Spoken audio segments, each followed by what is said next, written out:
right quick. And when they were come to the multitude, there came to him a certain man, kneeling down to him, saying, Lord, have mercy on my son, for he is lunatic and sore vexed. For oft times he falleth into the fire and oft into the water. And I brought him to thy disciples, and they could not cure him.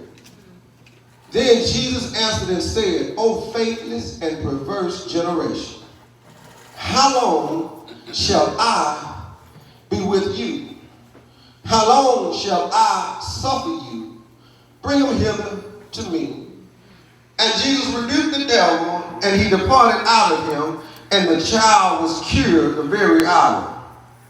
Then came the disciples of Jesus apart and said, Why could not we cast him out? And Jesus said unto them, Because of your unbelief. For verily I say unto you, if you have faith as grain of a mustard seed, ye shall say unto this mountain, Remove hence to yonder place, and it shall remove, and nothing shall be impossible unto you. Howbeit, this kind goeth not out, but by prayer and fasting. Let me get back in here. Jesus in 17, he says, and he answers, and he says, O faithless and O perverse generation, how long shall I be with you? He says, how long shall I be with you? How long shall I suffer you? When he says suffer right there, he's saying to you, listen, how long am I going to be what's holding you up? Who am I talking to? The message entitled this morning is No More. Christ said, how long are you going to just wait on me to do it? How long are you going to expect something to happen or to just fall out the sky in your lap if you don't change? How long am I going to suffer you? He says, in other words, they had been following Christ and they had been totally dependent on Christ, but he called them, O faithless and O perverse generation. I'm not here. Jesus, if you look throughout the Bible, you will never find what Jesus said, worship me. You'll never find what Jesus said himself, praise me.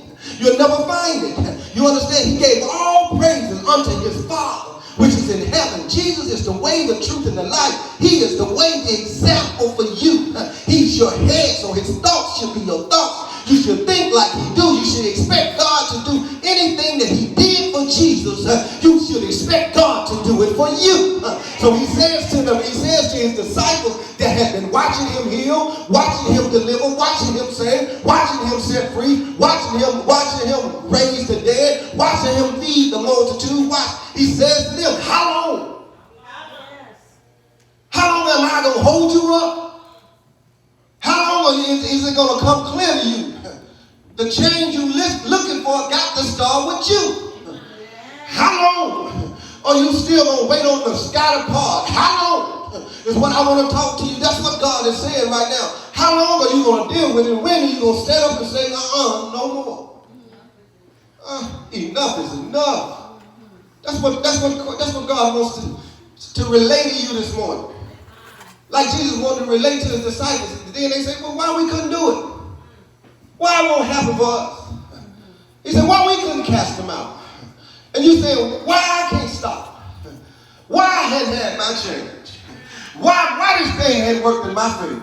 Why my folks won't act right? Why my children won't act right? Why my husband won't act right? Why my wife won't act right? Why I hadn't got the deliverance that I'm looking for? Yes.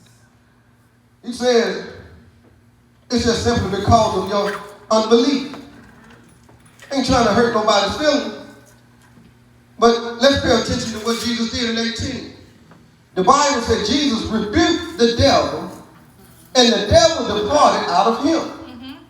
The Bible didn't say he spoke to the devil, he talked to the devil, cast the devil out. He didn't say he threw oil on the devil. He didn't spit on the ground this time. He didn't send him into the swine this time. All he did was rebuke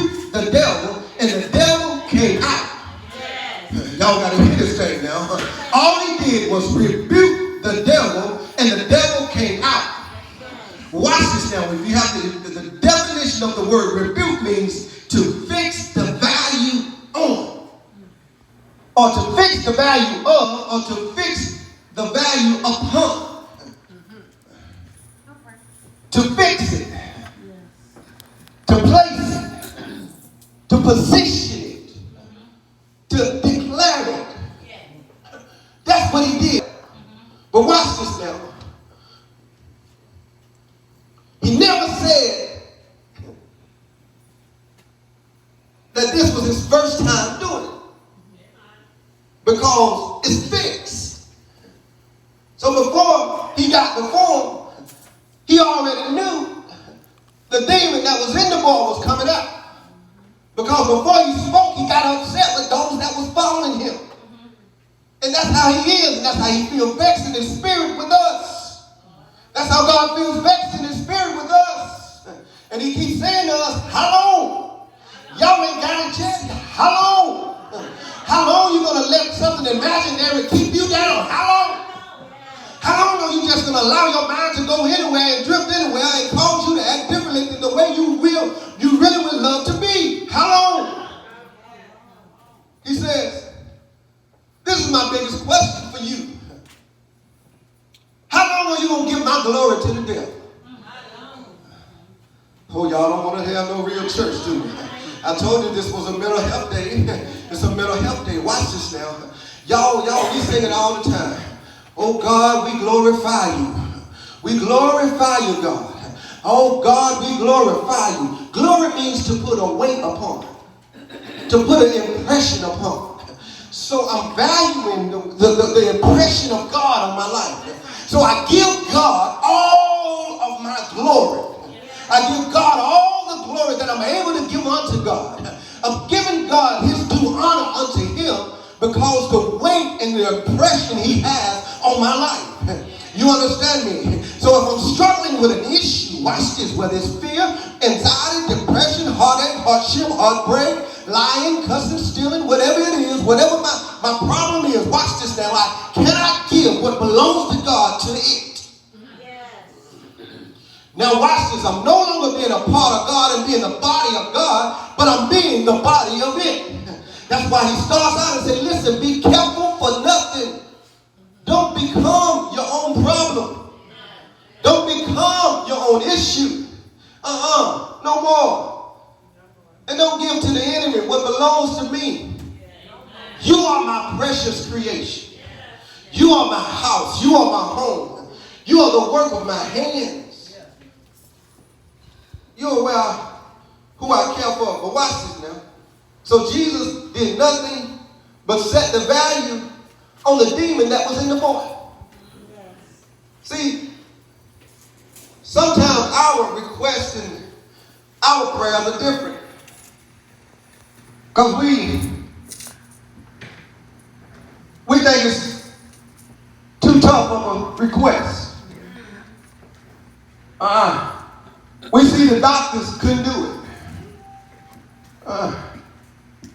We see a lot of stuff add up that just don't seem like you can see a way out of it. So we already set the value, watch this, on what we think God can do for us. That's right. Y'all don't want to talk to me, do you? Come on. I'm already setting the value of what I think God can do in my favor. And this is why I'm setting the value. And watch how I make the mistake and I set the value. I make the mistake and I set the value based on how much I messed up. That's right. My guilty conscience, because I know I'm wrong, I feel so undeserved. Because church folk don't make me feel that way. I just got to say it. Church folk don't make me feel that way because when they see my mistake, then when I come around them, I can be embraced more in the street than I am in the church. I'm sorry, that was a sidebar. Let me get back in here. See, so I place the value on God, and I'm not really realizing that I'm telling God he ain't that great to me. I'm telling God that he ain't that powerful to me. I'm telling God, watch this, that I ain't that important to God. I'm telling God that all these years of my life, he's been wasting his time. Y'all don't want to talk to me, do you? I'm telling you, all these times he's delivered me, delivered me, brought me out, protected me, covered me, fed me, grew me, delivered me. It wasn't him, it was somebody else. Because now I have a challenge in front of me I'm facing, but I'm looking at the challenge and saying it's more difficult this time than God can handle. No, not no more. I told you, we dealt with the physical, now let's deal with the spirit. Let's deal with what's in you. Let's deal with what you've been agreeing with. Let's deal with what's been feeding you. Because he says, listen, this kind right here, let's tear y'all household up. This kind right here that won't never show its face, but you've been dealing with it for years, and I don't know, I'm 51 years old. I got some kind that been hanging around me too. Y'all don't want to be honest with you, do you? See, I'm an honest old transparent pastor. I got some kind that's been around me for 51 years. And every time I seem to do good, that kind keeps showing up. Who am I talking to? Every time. So I ain't perfect because I'm preaching. I ain't perfect because I'm pastoring. I'm not perfect because I'm a father. I'm not perfect because I'm a husband. I'm telling you, listen, that kind has nothing to do with me. But God is telling me how to deal with that kind. He says, listen now, the only way you can deal with that kind, that evil kind, that demon, that demonic kind, that kind that just don't look normal, that kind that won't show up and won't show its face, but that kind that keep waiting on you and weighing you down. He said the only way to deal with this kind is that's the contingency. That's the contingency. But then he says by. I gave you the definition of by already. By means fix. A fixed position in place or time. Man, I messed the glasses up. A fixed position in place or time.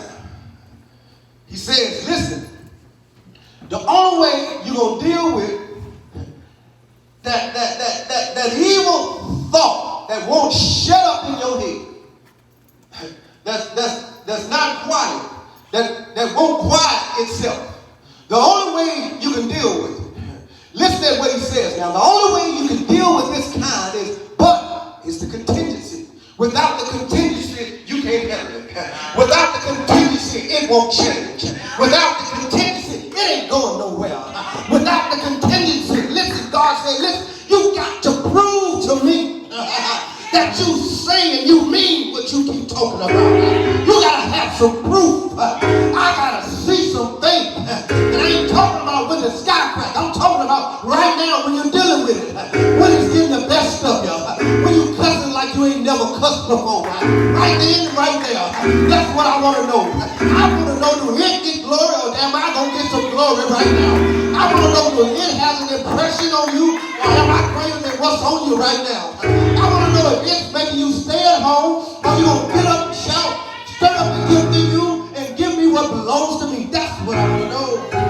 He said, that's what I want to know. That's what I want to know. That's what I want to know. I need to know. Is this thing you dealing with greater than me? Have this thing convinced you to have disbelief about me? Because you hadn't been able to quiet it down. Because you keep trying it your way and what everybody else is telling you. But you got to be just like Jesus was. You got to be fixed in communication with God. You got to be fixed. That means I cannot move unless I talk to God. I cannot breathe unless I talk to God. And then here's the other part of it. Here's the other side of the contingency. He said fasting. Now, if it was talking natural, then if I was continuing in a natural fast, I would go ahead and die because I need some food, I need some nourishment, right? So he's talking spiritual. That's what he's saying. Who feeding you? Where you getting your information from? Why you act like that? Why you keep listening to it? If you're scared, why you keep listening to what's scaring you? He said, listen, you're going to have to turn that plate over. You're going to have to stop feeding yourself with doubt, with worry, with anger, with anxiety, with depression. You're going to have to stop feeding you. That's what God is saying. No more. No more. I don't need to come before you and see that you're still part of a faithless and a perverse. Perverse just simply means misled. Simply means that you've been locked up and bound with them unquieted thoughts in your head. That's what he's saying. You done had them unquieted thoughts. Ain't nobody challenged those thoughts. And you've been speaking for those thoughts. God says, no more. No more. That's why the other folks who was following me was never able to get them out of them. And never able to cast them out of somebody else. Because they didn't believe themselves. He says, no more this morning. No more. Amen. No more shall I be bound with this anger. No more. No more shall I be burdened down with this weight on my shoulder. No more shall I should be burdened down with the cares of everybody that's in my household. I'm sorry. Y'all gonna have to grow up on your own. No more. I'm sorry. I got to be able to see. I got to be able to keep going. If I don't keep going, I already see you ain't that great yourself. So if I don't keep going, you might fall apart without it. So I got to look out for me so I can keep going. Who am I talking to? I got to be able to keep my mind right because I see your mind ain't that quite together. So I got to keep going for myself. So no more am I going to carry your weight on my shoulder. No more. I'm sorry. No more. Watch this, couples here. Hear me now. No more am I going to allow you to pull me in that room we don't need to be in. No more. We done tore the wallpaper down. We done tore the door down. We done argued, fussed, and cussed about it. No more. Not today. Y'all need to just, I don't know how to do it, but I see y'all women do it sometimes. Y'all reach in the air and grab something like it's talking and making noise and y'all make it quiet. No more. That's what y'all need to do right now. Just the time when the argument come up, just reach and grab it out there. That negative energy, that negative devil, that evil spirit that's getting raised up. You see it raising up because you see their eyes raised up. You see it coming. You just reach and grab it out there and say, no more. I got to silence that thing. That unquieted thought right now. I got to silence it. And then go ahead and lay your hands on yourself and do yourself like that. No more. I can't respond back. I ain't saying nothing. I heard you. You asked me, did I hear you? Yeah, I heard you, but I ain't got nothing to say. Not today. No more. I'm not giving up. I'm not giving up what I don't understand. I don't understand why we argue like this. I don't understand why we keep going through. I don't understand why it had happened for me. I don't understand why my children had act right. I don't understand it, but guess what? I still deserve peace. So I got to stay consistent. Consistent prayer.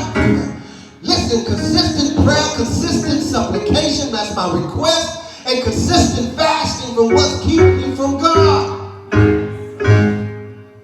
I don't know about you, but I'm going to have my no more. I deserve my no more. I deserve it. I deserve to sleep well. I deserve to live life in liberty. I deserve to experience the good day every day as a daily bread. I deserve that. I deserve to feel the hand of God on my life. And I deserve my mind to be at peace even if it don't look like it's a peaceful time in my house. I deserve it because God has invested too much in me. God himself lives in you, not nobody else. He didn't give that place to nobody else. That's his fixed position in you. God is fixing you. And that's why Christ didn't have to do anything, because Christ was already always fixed in communication with his Father. Yes.